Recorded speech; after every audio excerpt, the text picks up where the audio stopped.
Rust, echoes, and stone. AI generated. Page 1. Call not this place merely a city, but Pontus Mnemosyne. A grandiloquent appellation, perhaps, for a metropolis sprawling not upon humble earth, nor yet carved from insensate rock, but raised, vein by sinew by calcified bone, upon the very slumbering anatomies of the Archons. Titans they were, or gods, or some chthonic confluence of both, hurled down in forgotten aeons. Their mountainous forms become the living bedrock, their slow geologic breaths the city's deepest pulse. Upon their backs we mortals teemed, our lives a fleeting efflorescence against their enduring stony flesh.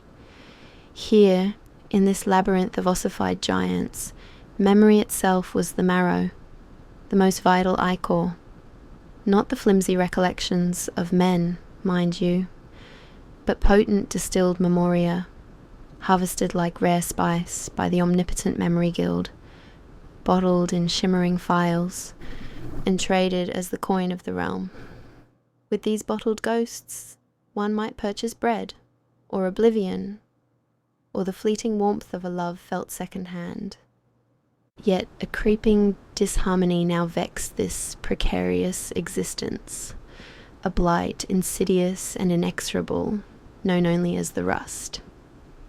It began subtly, a faint discoloration upon the ancient stone, like a bruise blooming on aged flesh.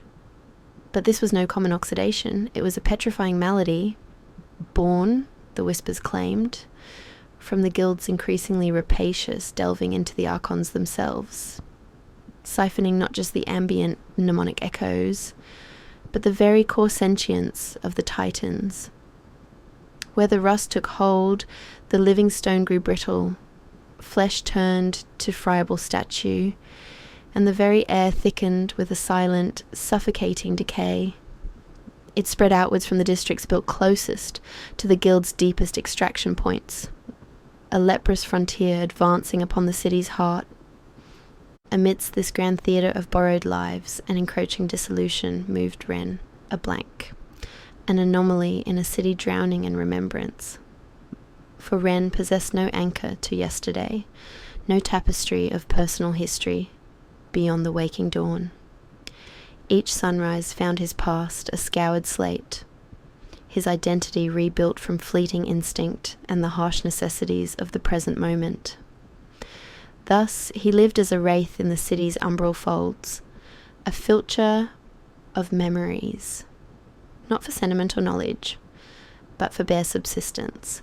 He haunted the Stygian alleys and the vertigo steps, his senses preternaturally attuned to the subtle gleam of a memory file on a careless belt, the furtive exchange in a shadowed archway. Survival for Ren was an act of perpetual, ephemeral theft. Tonight, the gnawing emptiness in his gut mirrored the hollow ache in his non-existent past.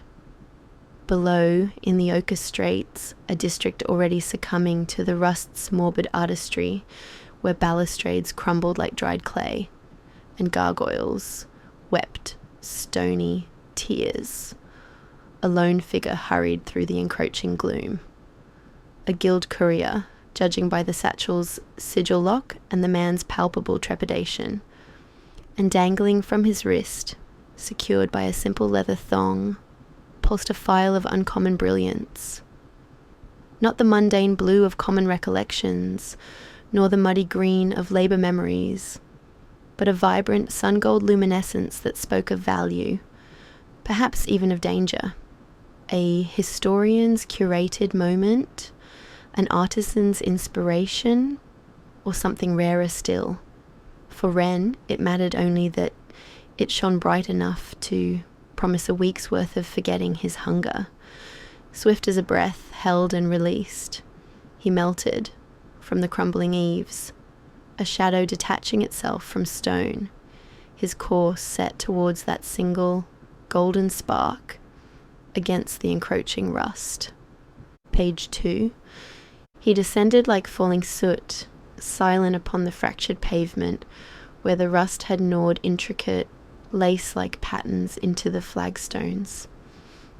The air, thick with the metallic tang of decay and the faint subterranean sigh of the burdened Archon beneath, carried the courier's ragged breath and the nervous click of his boot heels on the treacherous surface. Closer now, Ren moved within the man's penumbra, a deeper shade merging with the ambient gloom. The courier clutched his satchel tight, eyes darting towards skeletal archways and balconies, weeping streams of petrified effluvia, wholly unaware of the immediate, formless peril at his back. Ren saw the file again, tethered loosely, swinging with the man's agitated gait, a pendulum counting down the seconds to its acquisition. Its golden light seemed to pulse in rhythm, with a deep, unheard thrumming from the city's living foundations. With the practiced economy of 1,000 such desperate acts, Ren struck, not with violence, for that drew attention, but with a swift, fluid motion, a predator's grace honed by perpetual emptiness. His fingers, nimble as spider legs, brushed the leather thong, but the courier, perhaps sensing a shift in the oppressive atmosphere, flinched violently, spinning round with a startled cry. The thong snapped. The file, that concentrated mode of sun-gold memoria, arced through the air. Ren lunged, not for the man, but for the prize, his existence measured in such snatched moments.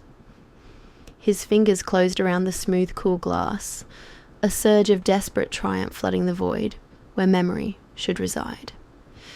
Yet, fate, or perhaps the agonized sentience trapped within the vial, had other designs. In the desperate fumbling, Ren's grip was clumsy. The impact against his own rough-spun tunic harder than intended. A sickening crack resonated, sharp, against the low groan of the city. The file didn't merely break, it seemed to detonate in a silent implosion of light. The golden luminescence didn't spill, but surged, instantly absorbed through his skin, a searing psychic laceration. It bypassed thought, bypassed sense, and plunged directly into the vacant core of his being. Agony, not his own, but a chorus, a cacophony of borrowed torment. Images, sharp and brutal, tore through the blank canvas of his mind, the cold, sterile gleam of guild instruments, the hushed, horrified whispers of forbidden lore exchanged in dusty archives, the face of an old man, kind but terrified, uttering a name, Lyraios, before darkness engulfed him. And beneath it all, interwoven like threads of fire, pulsed a different suffering, immense, ancient, and geological. A slow, grinding pressure, a stony weeping, the incomprehensible pain of a giant being flayed alive by microscopic parasites, its very essence being siphoned away, leaving behind only this encroaching, petrifying rust. The world tilted, the ochre straits dissolving into a phantasmagoria of fractured light and screaming silence. Ren crumpled to the ground, clutching his head, the stolen memories searing brands upon his unwritten soul. The courier, forgotten, scrambled away into the maze of decay. Ren was alone, no longer merely blank, but a vessel suddenly, terrifyingly full of another's death and a titan's primordial grief. Page 3. He lay sprawled upon the rusted flags, not Ren the blank, but Ren the unwilling reliquary, the involuntary echo chamber. The world swam back into focus, not as the familiar, indifferent backdrop to his scavenged existence, but as a palimpsest overlaid with searing alien recollections. Lyraios' terror resonated like a struck bell within his skull, the chilling certainty of betrayal, the cold touch of guild steel veiled in sanctimonious pronouncements. Concurrent, yet vastly different, throbbed the Archon's colossal ache, a pain not of flesh alone, but of deep time violated, of sentience scraped raw, transmuted into this creeping petrification that mirrored its inner desolation. These were not memories recalled, but memories lived violently, viscerally, branding his unformed consciousness with glyphs of murder and mountainous suffering. The knowledge, jagged and incomplete though it was, settled like poison in his veins. The Guild. Not benevolent curators of the past, but architects of this encroaching doom, murdering their own to hoard the awful truth. The rust wasn't merely a consequence, it was the symptom of their profound sacrilege. The tortured earth crying out stone tears. He, Ren, who yesterday knew only the contours of hunger and the need for the next file, now carried the most dangerous secret in Pontus Mnemosyne. A secret paid for in blood and bedrock. A groan deeper than any human throat could produce, shuddered up from beneath his prone form, vibrating through the very stones he lay upon. Before it was mere ambient noise, now filtered through the Archon's borrowed agony, it was a direct address, a lament that resonated within the hollows of his own bones. The metallic tang of the rust in the air seemed sharper, the crumbling facades around him less like decay and more like weeping wounds.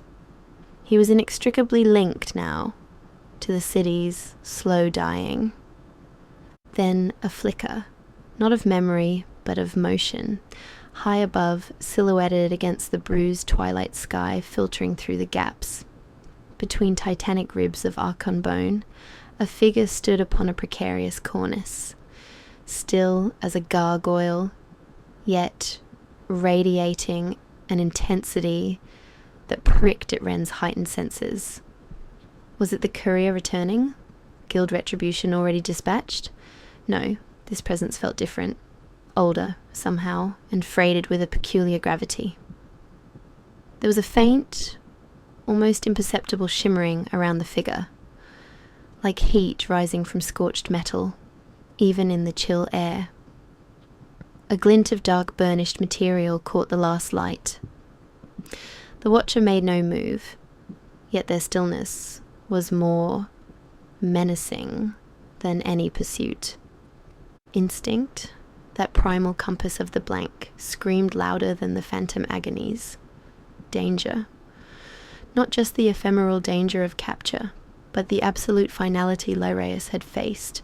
The stolen memories, a curse moments ago, now became a spur. He had to move, to lose himself in the city's decaying bowels before that silent figure descended, before the Guild realized their fatal secret hadn't died with the historian, but had taken root in the unlikely soil. Hauling himself upright, muscles screaming in protest, Ren stumbled deeper into the ochre straits, the labyrinthine alleys swallowing him whole. He ran not from emptiness now, but from a terrible fullness. The weight of murdered history and a titan's grief, burning like stolen fire in his gut. The silent watcher, an ominous sigil, burned into his immediate, terrifying present. Page 4. He plunged deeper into the ochre straits, a frantic cipher darting through a necropolis of living stone. Each alleyway presented a vista of ruination, balconies like fractured mandibles, windows staring like vacant sockets rimmed with stony rheum. The very cobblestones beneath his feet, treacherous with the brittle lacework of the rust. The air itself felt diseased, thick with the phantom scent of crushed minerals and something acrid, like ozone born of immense subterranean friction. Lyraios' dying gasp echoed with Ren's own ragged breaths, while the Archon's ponderous agony pulsed beneath, a monstrous heartbeat synchronizing with the frantic hammering in his own chest. He was no longer just running from something, but running with the weight of worlds, the historian's doomed knowledge, and the Titan's slow crucifixion. He skidded around a corner choked with petrified fungal blooms, their surfaces gleaming with an unhealthy, vitreous sheen, and ran headlong into an unyielding presence. Not stone, though nearly as immovable. It was the Watcher. Descended from the heights with unnerving silence, the figure now stood barring his path, solid and implacable amidst the pervasive decay. The faint shimmer Ren had glimpsed from afar was now palpable, a subtle convection rising from the dark, burnished plates of armor cladding the man's chest, armor that seemed strangely untouched by the corrosive blight surrounding them. Where the rust crept upon all else, it seemed to recoil from this individual. Close now, Ren could discern details beneath the hooded cowl. A face carved with hard lines, eyes like chips of obsidian, reflecting the meager light with unsettling intensity. But it was the subtle emanation of heat, the faint scent, not of decay, but of ash, clean and sharp, like a banked forge, that truly set the man apart. He held no visible weapon, yet his posture radiated a contained violence, a readiness coiled tight. "You move quickly, Blank." The voice was rough like grinding embers, quicker than a rat carrying stolen light. Ren recoiled, pressing back against a wall that crumbled slightly at his touch, showering him with gritty particles. The memories screamed warnings. Guild. Enforcer. Assassin. Yet, this man felt different. The guild moved with cold precision. This presence burned with a contained, almost painful heat. "The file," the man continued, his gaze unwavering, seeming to pierce straight through Ren's frantic facade to the chaotic storm of stolen memories within. "Lyraius's final testament. You absorbed it?" It was not a question. It broke," Ren stammered, the words tasting foreign, clumsy. How could this stranger know? "I broke, and spilled its truths into the most unlikely vessel." A mirthless sound like cracking charcoal escaped the man's lips. He took a step closer, the heat radiating from him intensifying, pushing back the chill miasma of the rust. "The guild hunts for that knowledge. They believe it died with the historian. They will dissect you, Blank, atom by atom, to reclaim it." He paused, letting the weight of the words settle in the decaying air.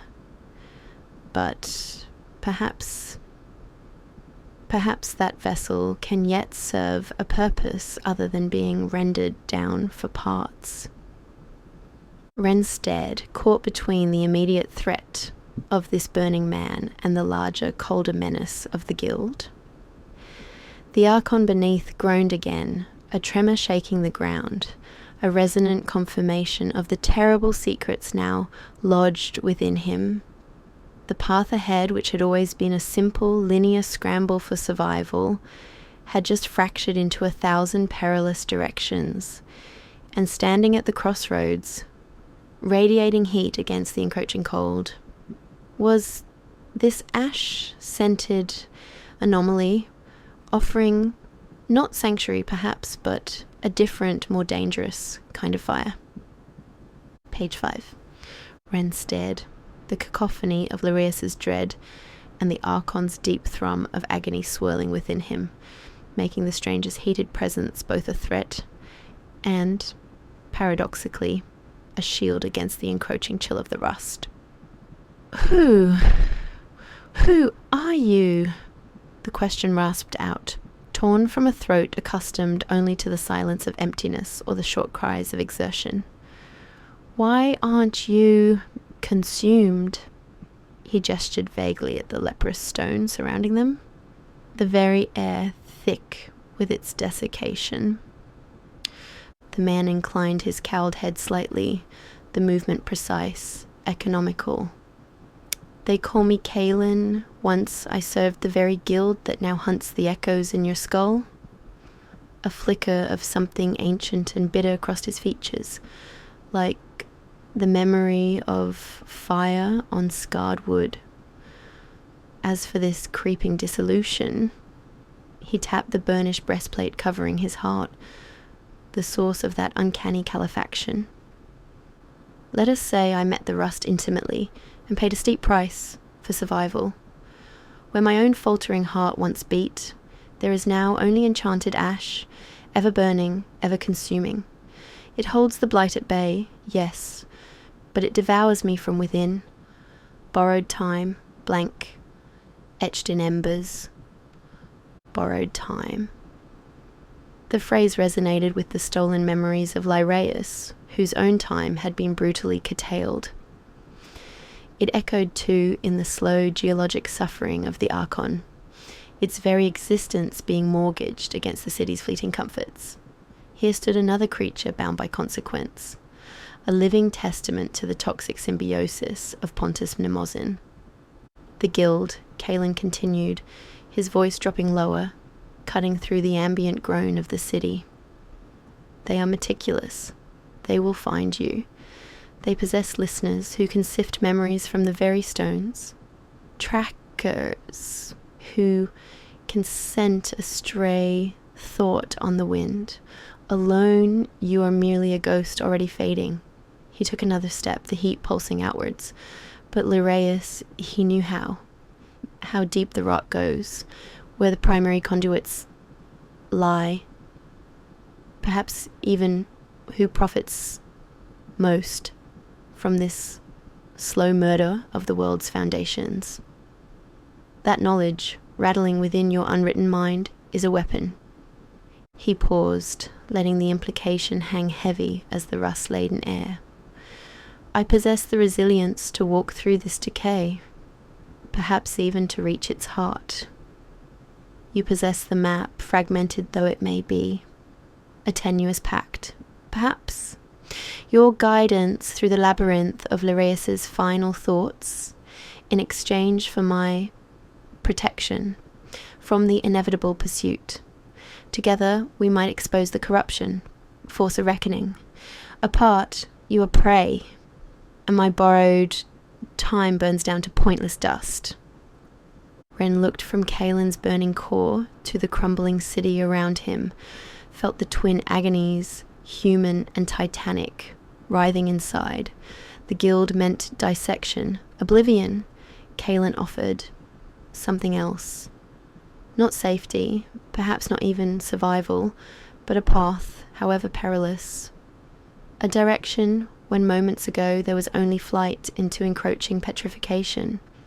The alternative was unthinkable, a surrender to the cold, meticulous horror Lyraeus had faced. He felt a tremor beneath his feet, a groan not just of pain, but perhaps, impossibly, of ascent from the deep earth. Taking a ragged breath that tasted of ash and decay, Ren nodded, the gesture small, almost lost in the vast ruin. Where do we go? Page 6. Away from the light first. Kaelin's voice was a low rasp, pulling Ren from the precipice of decision. And deeper into the city's gut. Lyraeus wouldn't have hidden his deepest truths near the surface. Without further ceremony, the ash-hearted man turned, melting into the shadows of a narrow defile between two colossal, ossified knuckles of the slumbering giant beneath. The heat radiating from him was a mobile beacon in the oppressive gloom, strangely leaving the rust-encrusted surfaces untouched in his wake. Ren followed, his steps hesitant on the treacherous ground. Moving was agony. Each footfall seemed to jar loose another sliver of Lyraeus's terror, another pulse of the Archon's vast, lithic suffering. The city unfolded around them not as streets and buildings, but as a terrifying anatomy lesson writ large. They scrambled over what might have been a calcified tendon bridge, descended stairs carved into the curve of a titanic rib, squeezed through fissures that wept a slow, viscous ooze. the very lifeblood of the Archon turning sluggish and corrupt. The rust was less pervasive here, yet its presence lingered, a lurking threat in the discoloration of ancient bone struts and the friable texture of once mighty archways. "Focus, Blank," Kaelin urged, his voice sharp, glancing back. His obsidian eyes seemed to bore into Ren's skull. The memories. What did Lyraeus fear most? Where did the guild conduct its most profane rites? Ren squeezed his eyes shut, not against the darkness, but against the blinding onslaught within. He tried to grasp the slippery, fragmented images. Cold metal, the hum of forbidden machinery, a circular chamber, symbols etched on the floor, deeper, always deeper, beneath the basilica of forgotten sighs. The name surfaced like a bubble from a drowning man's lips. The basilica, beneath it. He feared something under the basilica. The basilica? Kaelin scoffed, a plume of barely visible vapor rising from him despite the chill. A hollow shell, frequented only by mendicants and whispers. Too public. No.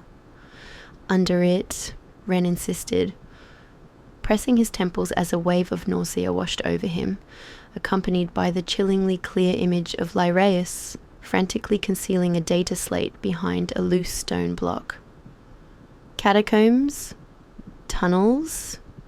He mentioned Siphon 7. Does that mean anything? Kaelin stopped abruptly, turning fully towards Ren. The heat radiating from him seemed to intensify, pushing back the shadows. His eyes narrowed, not with disbelief now, but with a grim, dawning recognition. Siphon 7... an old designation, decommissioned, supposedly. One of the earliest, deepest extraction points carved directly into the Archon's primary neural ganglia when the guild cared less for subtlety. He looked around, appraising their location amidst the decaying grandeur. If Lyraeus found something there, something the guild wanted buried, then that is where the heart of this malignancy might beat strongest. A low rumble echoed from the depths, as if the Archon itself acknowledged the name. And, Kaelin added, his voice hardening, it will be guarded like the guild's own blackened heart. He started moving again, faster now, with renewed purpose. Stay close, Blank. The true descent begins now. Page 7. Their path ascended, spiraling upwards, through what felt like the petrified vascular system of Pontus Mnemosyne, emerging from the deep chthonic structures into districts where the semblance of mortal architecture clung more tenaciously to the Archon's form. Yet, even here, the rust held dominion. Facades sagged like weary flesh, ironwork bled ferrous tears onto bone-cobbled squares, and the silence was profound, broken only by the scuttling of unseen things and the ever-present, low thrumming from below. A sound Ren now perceived, not just with his ears, but as a sympathetic vibration deep within his marrow, amplified by the Archon's resonant agony. Kaelin moved with a predator's surety, his ash heart a silent furnace warding off the worst of the creeping blight, yet his gaze constantly scanned the crumbling environs, searching for sigils unseen by Ren, listening for whispers on the dead air. Guild patrols infrequent this high, Kaelin murmured, his voice like stones grinding together, but complacency is a swift executioner. They know Lyraeus frequented the archives near here. They will have watchers, listeners. As if summoned by his words, a faint, discordant hum reached Ren's ears, or perhaps his borrowed memories. It was the subtle sonic signature of a guild memory scythe, a device used for ambient mnemonic collection, likely sweeping the area for lingering traces of the historian. Ren flinched. Stumbling, Lyraeus's paranoia surging within him. There, high corner, northwest. Kaelin needed no further prompting. He dragged Ren into the gaping maw of a collapsed scriptorium, its entrance choked with brittle fossilized scrolls. They pressed themselves into the deepest shadows. Kaelin's heat a strange comfort against the chill emanating from the petrified paper. Moments later, two figures in the grey, featureless uniforms of the guild seekers passed by the entrance, their faces obscured by hoods. One holding aloft a complex device that pulsed with a sickly violet light, the scythe.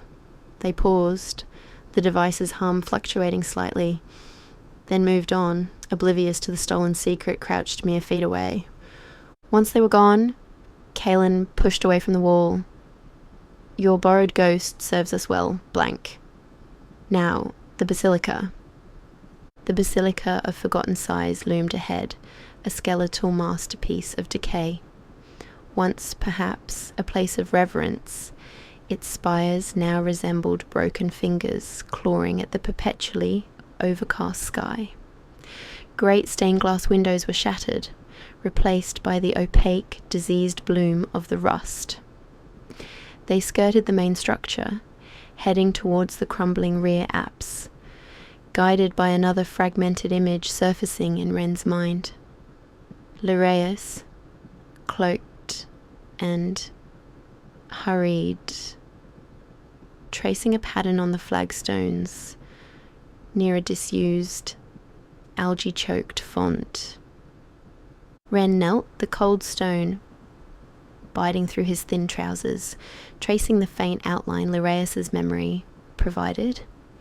It wasn't elaborate, just a series of interlocking triangles, almost lost to erosion and the encroaching rust. Kaelin watched, his stance tense, radiating vigilance. As Ren's finger completed the final line, a low grinding sound echoed, not from the Archon this time, but from the flagstones themselves. A section of the floor, cleverly disguised as solid ground, pivoted inwards, revealing a dark aperture exhaling a breath of profound cold and damp. The scent of deep earth, stagnant water, and something else. Something metallic and sharp, like the tang of the rust, but concentrated, weaponized. Below lay not serene catacombs, but the gullet of the guild's deepest sin. Siphon 7 awaited. Page 8. The aperture yawned, a wound in the basilica's undercroft, exhaling the chill breath of violated depths. Kaelin drew a single sharp intake of air, the sound like ash settling, before plunging into the Stygian dark. Ren, buoyed by a grim necessity that overrode the screaming protests of Lyraeus's ghost and the sympathetic agony of the Archon, followed him down. The steps were crudely hewn, less carved and more gouged from the living stone, each descent a fresh insult upon the Titan's slumbering form. The air grew ponderously heavy, thick with the dampness of aeons and the sharp, penetrating tang of the rust, no longer diffuse, but concentrated, almost weaponized, prickling the back of Ren's throat. Down they went into the silent bowel of Pontus Menemosyne. The only illumination came from Kaelin, the faint thermal shimmer around his ash heart, casting shifting spectral patterns on the weeping walls. Here, the stone wasn't merely discoloured, it was actively diseased.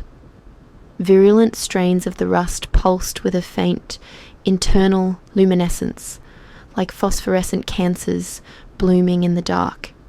Strange, intricate patterns covered the surfaces, resembling lattices of corrupted nerve tissue or maps of unbearable pain etched into the very fabric of the world. Ren felt a wave of vertigo, overlaid with Lyrius's specific academic horror at witnessing this profound desecration firsthand.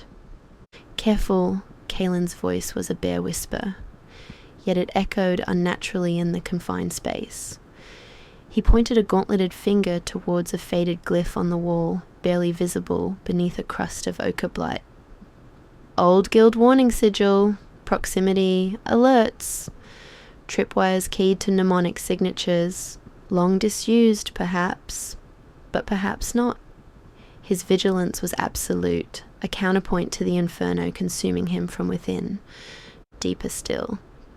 The low thrumming that Ren had felt as a citywide pulse now resolved into something more localized, more insidious. It wasn't just sound. It was a vibration that resonated within his skull.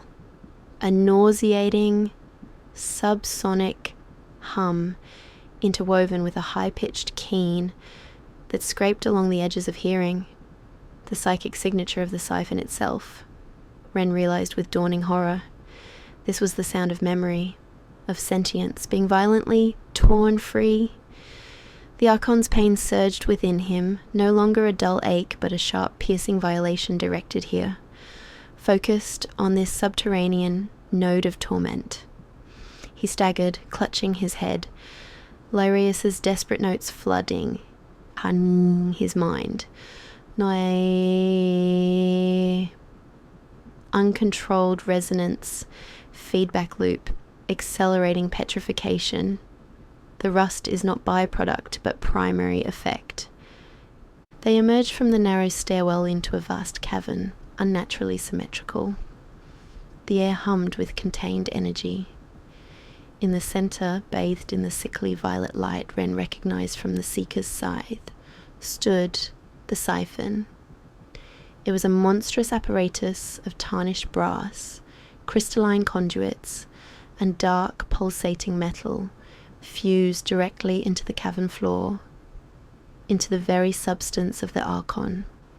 Coruscating tendrils of energy snaked across its surface, converging on a central chamber where captured memories swirled like imprisoned nebulae, and feeding it, woven into its structure, spreading outwards like malignant veins, was the rust. Not merely present, but integral, generated, cultivated. The siphon wasn't just extracting memory, it was manufacturing the blight as it did so.